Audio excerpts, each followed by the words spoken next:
Hər kəs salamlayıram. Bu il 2 övladımı Norveçdə məktəbə yola saldım. Belə deyək, şərti olaraq 1 sentyabr bizim öyrəşdiyimiz kimi. Düzdür, 2 həftə əvvəldən başlayıblar məktəbə.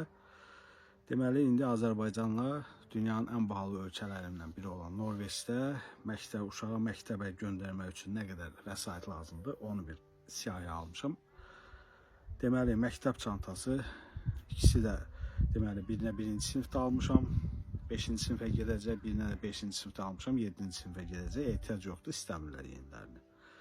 İkincisi, məktəb forması. Yay tatili ərzində nə geyiniblər? Hava da yaxşıdır, sərindir, istidir, belə deyək. Yay tatili ərzində nə geyiniblər? Onunla da məktəbə gezəcəklər. Yeni paltara da ehtiyac yoxdur. Demək olar, buna da xərc tələb olunmur.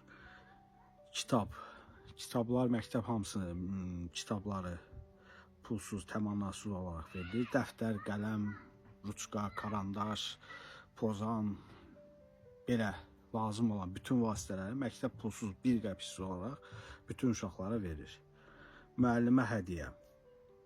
Norveçdə bu müəllimə hədiyyə deyilən bir şey yoxdur. Ya gül buketi, ya belə şey, qızıl. Bizdə məktəblərdə komplekt alırlar, nə bilim, cehiz dəstə alırlar. Buna da Norveçdə ehtiyac yoxdur. Buna da heç bir xərcim çıxmıyor.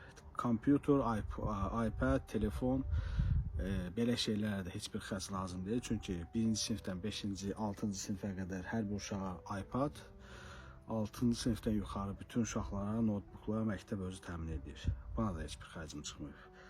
Cəmdə Norveçdə bir uşağı 1 sentyabr deyək də məktəbə yollamaq üçün 0 manat pul xərcləyir hər bir valideyn.